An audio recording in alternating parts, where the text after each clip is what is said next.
Blender, blender, blender, blender, blender, blender, blender, blender, blender. Are we live? I think we're live. We're live. Hello, everybody. It's Lewis here, with another little Blender tutorial stream type situation.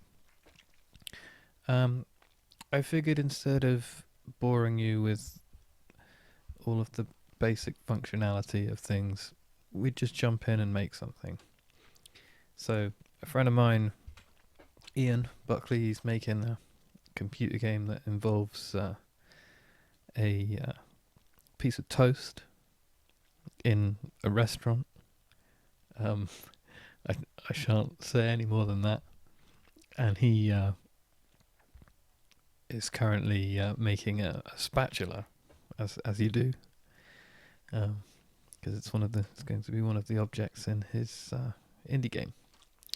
So I thought, yeah, okay, let's make a little spatula. Very, it's a simple little thing that we can build, and let's just jump right into it. So we have a empty scene. So to get here, if we go start a new file, we'll have our cube, okay, and I just deleted the cube. But actually, let's go down to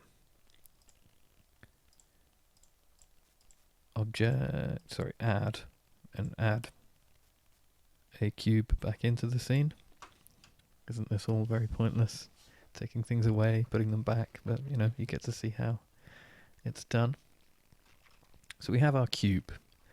So the first thing I'm going to do with this cube is I'm going to put a mirror modifier on it. So over in the properties window here, we can go along the tabs. The little spanner guy there, that's our modifiers. Now, modifiers, they're quite hard to explain really what a modifier is. They're great, you should use them. I think the best thing really to do is just to demonstrate what they are, how they work. So here's the mirror modifier, and we're going to put it on our cube. So notice that nothing's happened. Well, maybe that's because our cube was symmetrical before we put the mirror modifier on it. So if we want to demonstrate what that has actually done, if I go to edit mode and I select one of my faces, face select, and I move that in. Let's get another face. There we are. So we can see what's going on. We've got everything that's in this object is being mirrored along the x-axis. Okay, so I can also add a y-axis mirror if I want, which is all fun. And a z-axis mirror, which would be this guy. Okay. But I think we're just going to go along the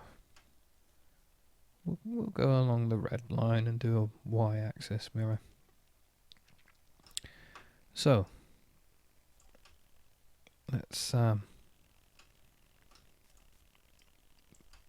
what I'm doing now is I'm just selecting faces and using the gizmo to move them to where I want them to be. It's important, you don't want to do this basically to make one solid object. It's important that you remove any faces that are going to be inside the object. So now we've removed this face, I'm going to go to edge select down here, and I could select all the edges by clicking on one, holding shift, and clicking on another, and clicking on another.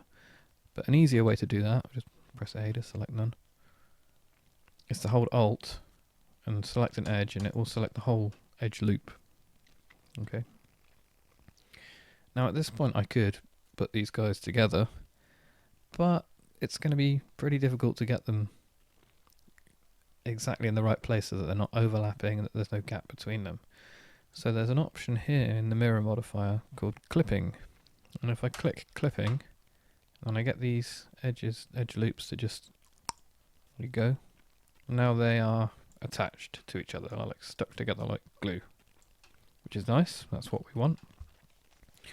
This is a great starting point, having a clipped mirrored object to play with. I mean, you could make, it's really good for making vehicles or anything like that.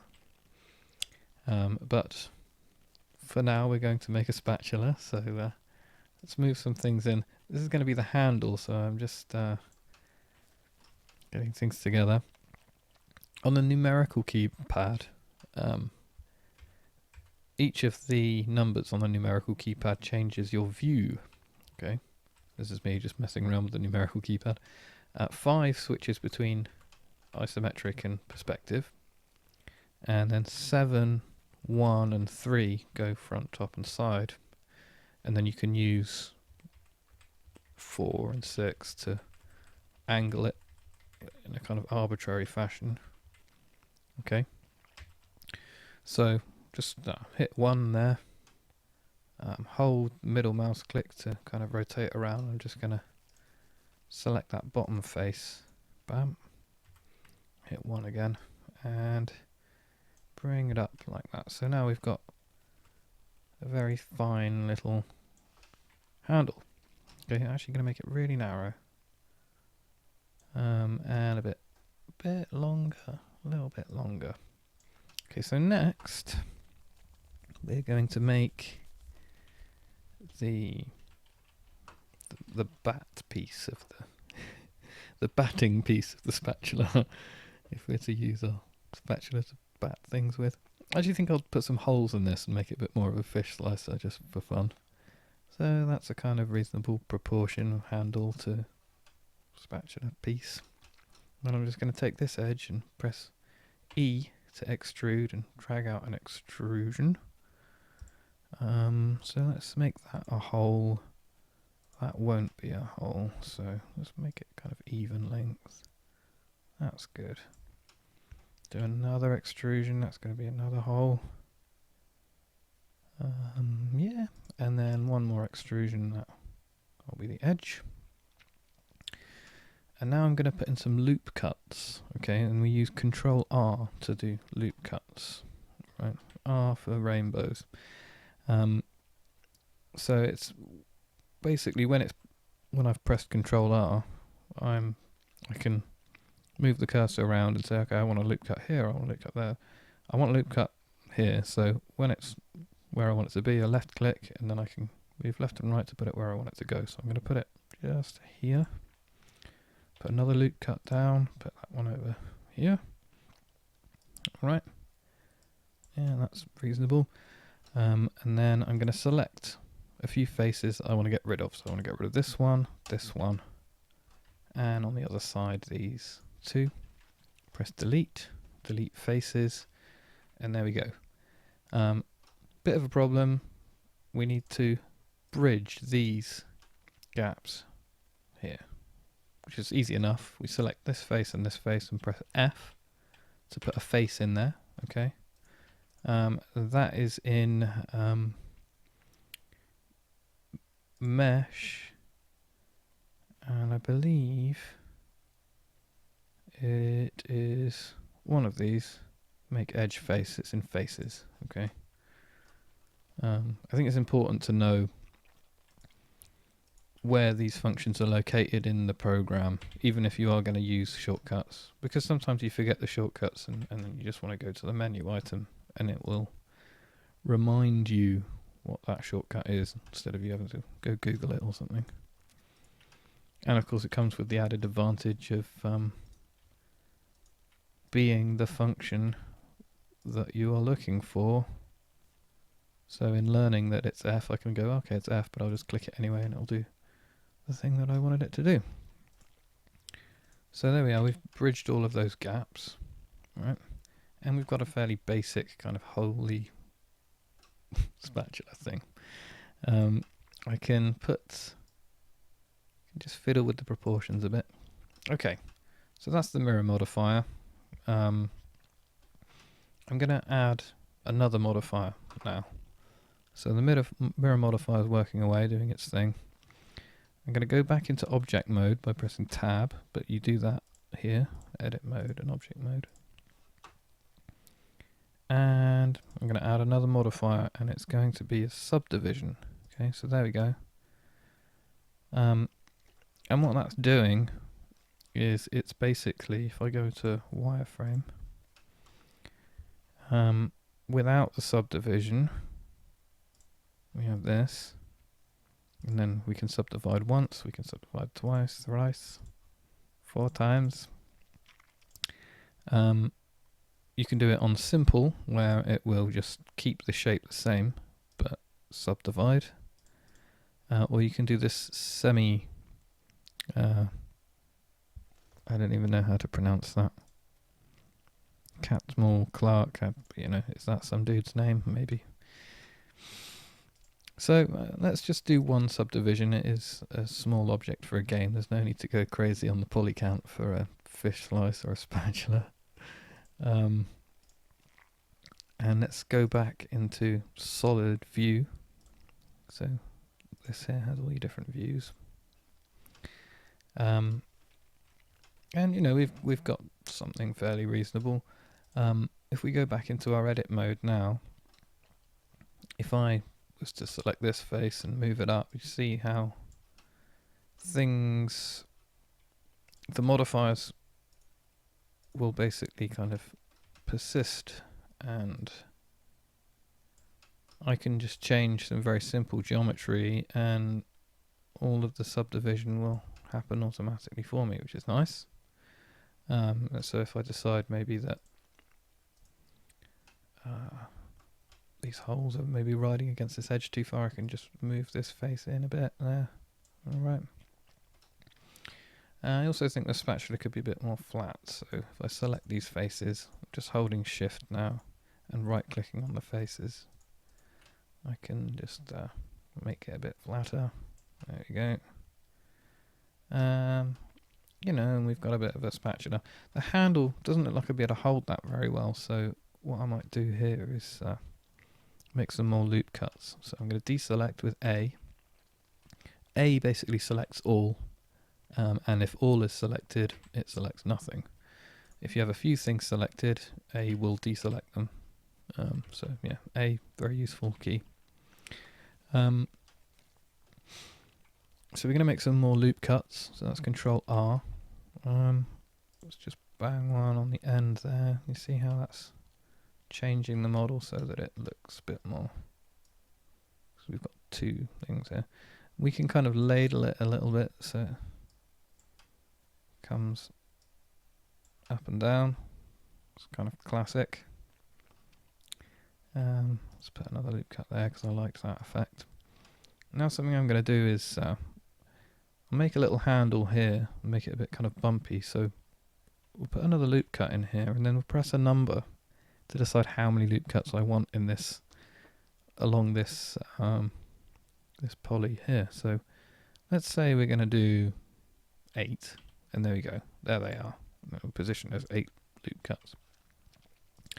So with the edge selected, I'm going to just grab one of these. Let's put this one closer to the edge, and let's kind of just distribute these a bit more evenly.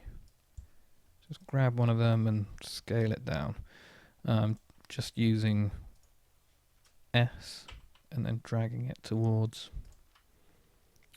the object or the thing that you want to scale down. In this case, it's just a small loop cut of 3 edges.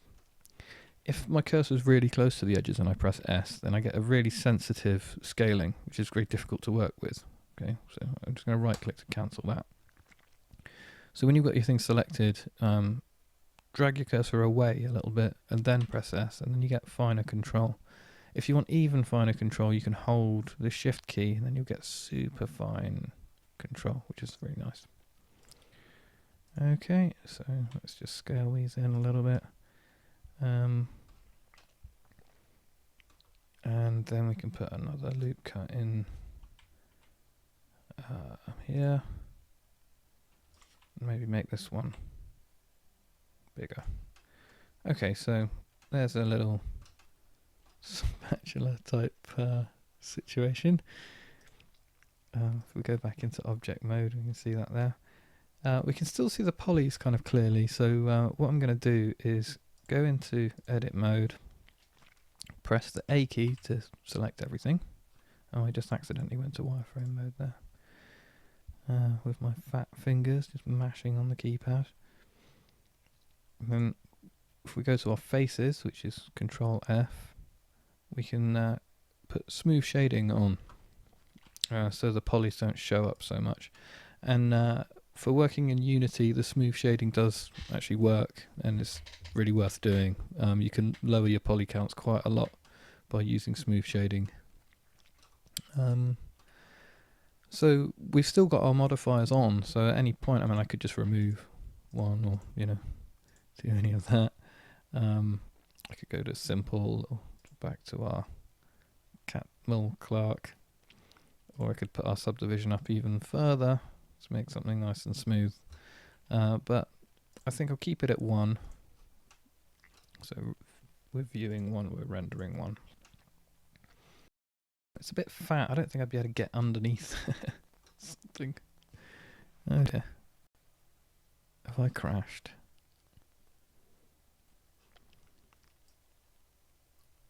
Okay, well, that's Blender.